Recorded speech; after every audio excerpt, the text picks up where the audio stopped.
Labdien! Labdien!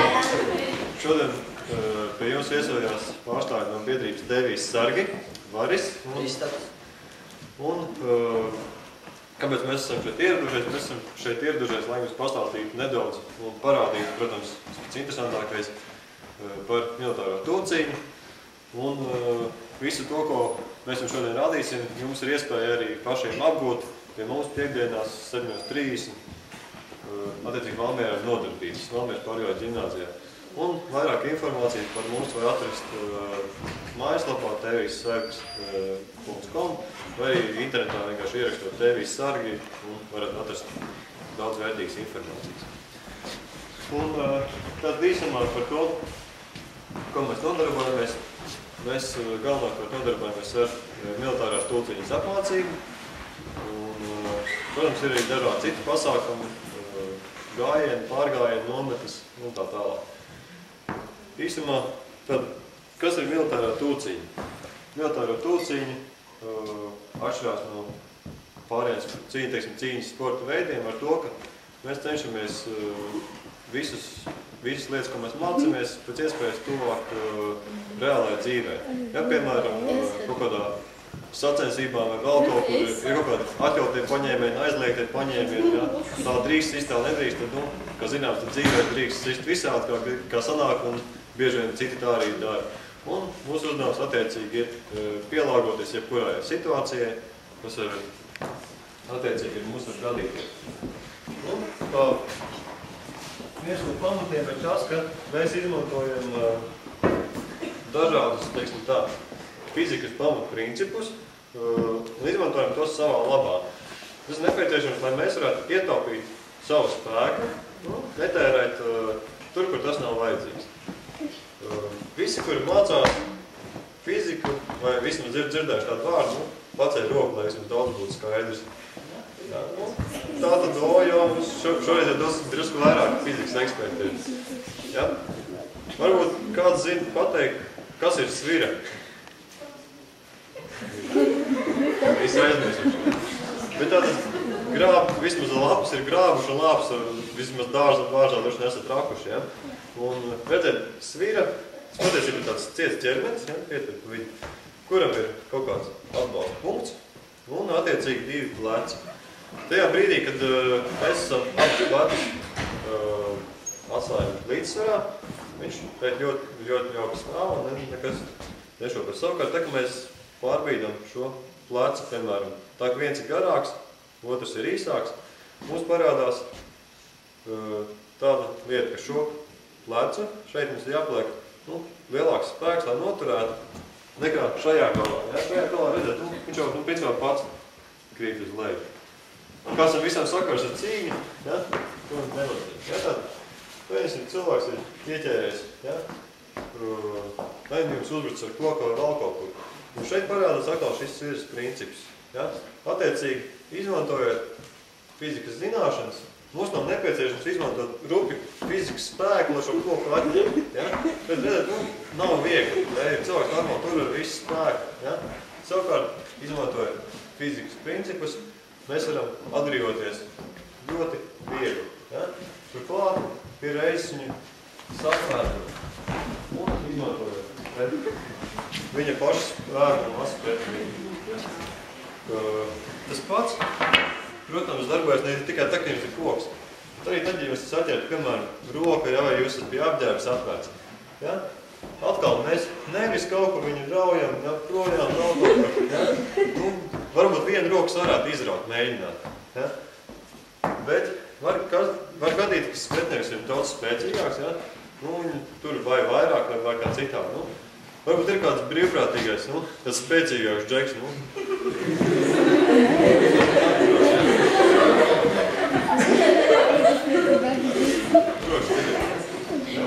Par abām rokām. Ja?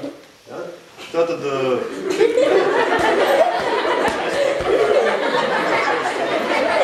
Savukārt izmantojot šo sviras principu, tad brīvi var jums...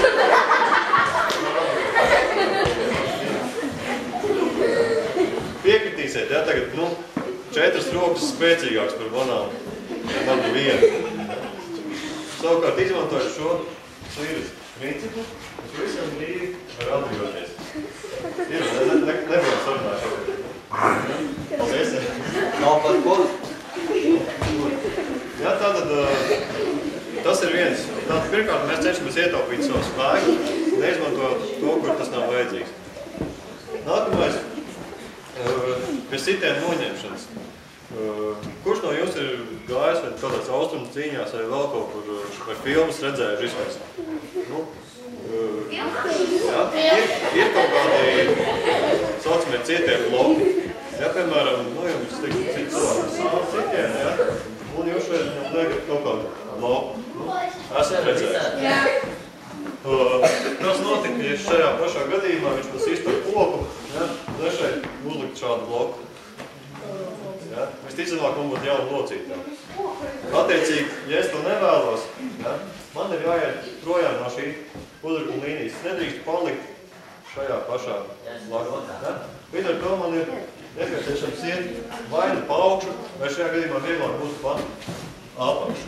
Un es vienkārši eju projām no šīs uzrukuma līnijas. Un nav svarīgi, vai sitiet tam uz sāniem, ja, no augšas. Maks, tev ir kādā to ko?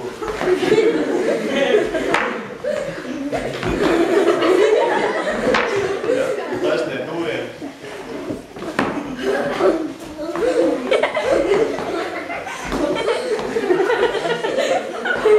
Ja, tātad mēs no šiem sitieniem ejam projām, vienlaikus saglabājot savu dzīves spēju. Ja. Mēs, protams, varētu nākt par spēju, ja, vienkārši aiziet kaut kur projām, ja varam paspēt. Ja? Bet tas mums nedod kontroli pār pretinieku. Ja? Ja mēs kaut kur šeit esam aizgājuši, viņš var turpināt sist nākamo sitienu, nākamo un tā tālāk. Savukārt, ja mēs šeit esam iegājuši klāt, ja? Mēs viņu kontrolējam, varam izdarīt sitienus, stērienus un tā tālāk. Principā nav atšķirības, vai tur ir koks, vai tie sitieni, piemēram, ar kāju vai roku.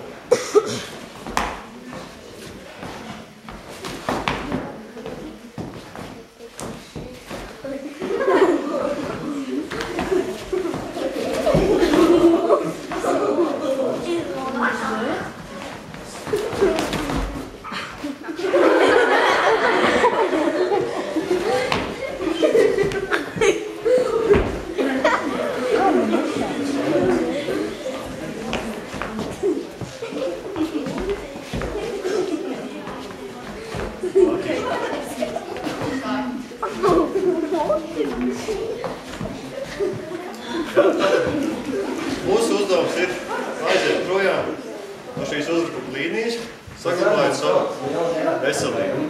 Lūdzu? Jā, nu man nav tik liela reakcija kā jums. Jānāk trenēties.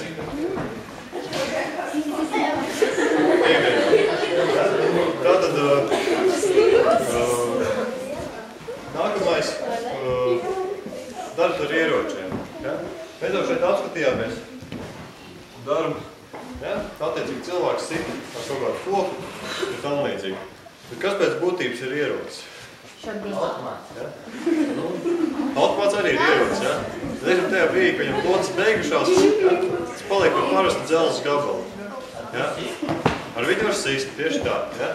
Bet ir jāatcerās, ka patiesībā, ja kurš ierocis, tas vienkārši jūsu rokas pagarinājums. Ja? Šeit, piemēram, es varu iest viņam šī tik tālu. Ja? Savukārt tajā brīdī, man ir koks, es viņu varu izmantot, lai iesistu daudz tālāk. Ja? Un, attiecīgi, tādā veidā mēs viņu arī izmantojam. Savukārt tajā brīdī, kad ar ieroci darbojas pret nulles, ja? Savukārt uzsveram vienkārši kā viņa ķermeņa pagarinājumu.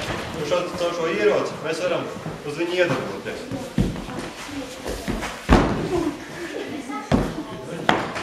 Ja?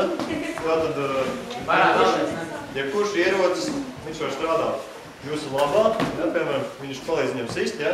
Savukārt tas var strādāt arī pret viņu. Ja? Šeit, piemēram, ierocis palika, celīt, ja?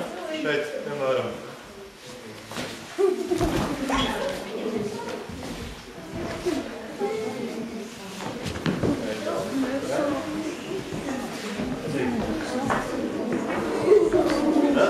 attiecīgi nāzi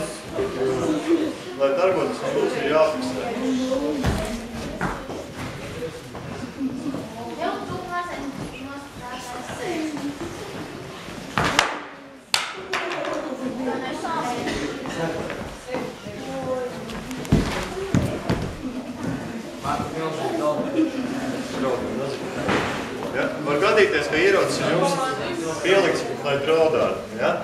Šajā gadījumā pretinieks vēl nav izšķīries, vai viņš vēlas jums sadurt vai nevēlas. Ja visbiežāk viņš vienkārši cenšas vai atņemt naudu vai vēl kaut ko. Ja?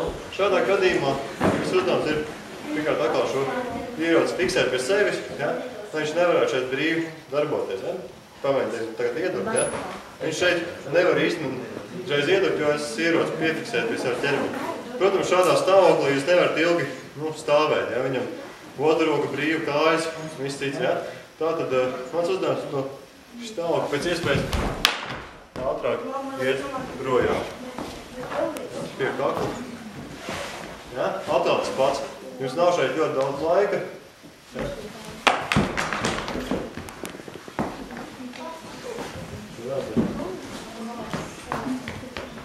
Ja? Šeit tas ir citādā veidā. Atkal šeit.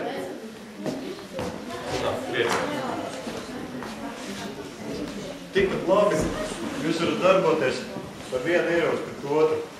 Taisnēs būjam.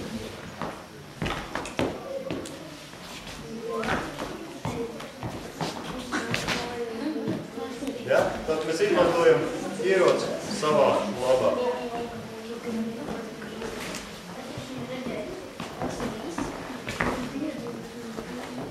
Tas īsti tāpēc negriežu līdz galam. Būs ilgi jāpaskatās vēl. Un kā pēdējais,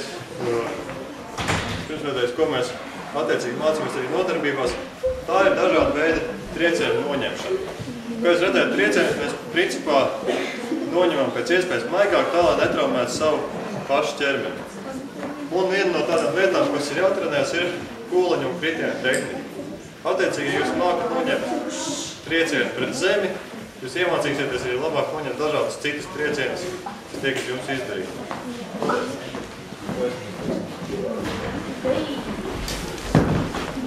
Tātad kūlenī principā mēs netraumējam savu kalnu, mugurkaulu.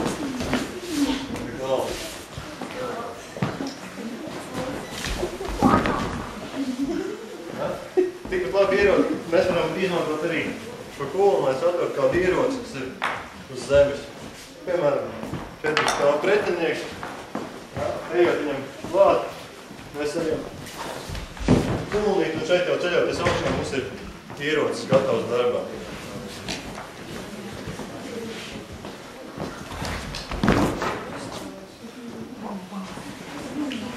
Un to var izmantot arī, lai noņemtu kaut kāds trieciens, kad mēs vairs, kā teicu, nav tik laba reakcija, ja?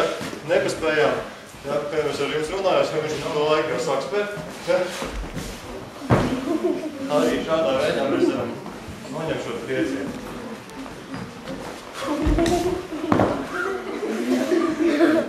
Un, ja jūs pareizi to izpildāt, jūs negūstat pie kādas traumas. Un noslēgumā vai atgādināt, ja, tātad, kas ir tas, ko jūs varat iemācīties, vai kas jums būtu jāzina, pat ja jūs nemācīties nekādu cīņu. Cilvēku ķermenis ir uzbūvēts tā, ka viņam visi šie vājie punkti, ja uzspējami punkti, atrodas vai nu uz šīs centrālās līnijas, tie ir attiecīgi pēc acīm, deguns, zods, kakls, ja, saules pinums, vēders. Zemāk nesatīšu Nākamais ir visas tās vietas, kas ikdienā cilvēku ķermenim nosaknes. Ja? Attiecīgi, šeit roka iekšpus, ja? Drības, padusa, šeit ļoti tādi uzspiedieni, visas citienas nāk ļoti sāpīgi. Un attiecīgi kāļu iekšpus arī, ja viss šeit no kājām iekšpus. Un šo sitienus jūs varat uzspiedienus izmantot, piemēram, šeit draudi, ja? Ja? Šeit jums ir jādarīvais. Ja? Piemēram, šeit vienkārši uzspiediens uz rokas sāpju punktiem. Ja? Šajā vietā un piemēram ar roku. Cilvēku ķermenis atslāgā. Piemēram, dažādi uzsitienu. Ja? Rokas atslāpinās ļoti ātri. Pēc tam grūti saspindīt. Ja? Un, protams, elementārākais. Ja? No visu spēku neteiksim. Ja? Attiecīgi. Ja? Ja? Varam darboties. Lai cits arī smieklīgi nebūtu, ja? Bet tas ir viens no efektīvākajiem. Teiksim tā, ja reiz viņš tev ir uzbrucis, tad kāpēc? Kāpēc nepadarīt?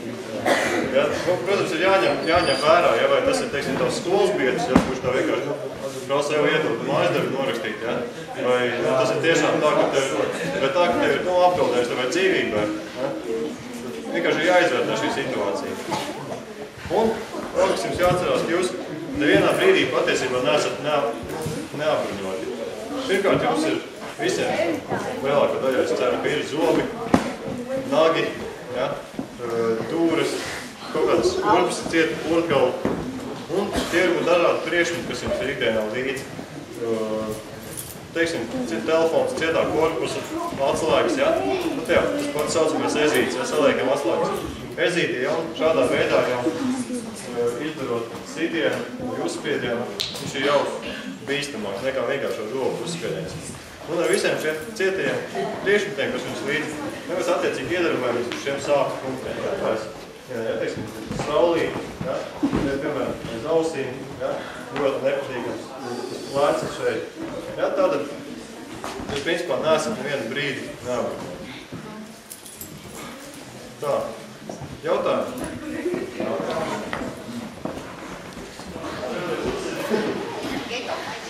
Kādēļ no gumijas nādas? Tev bieži vien dzīvē neuzdodas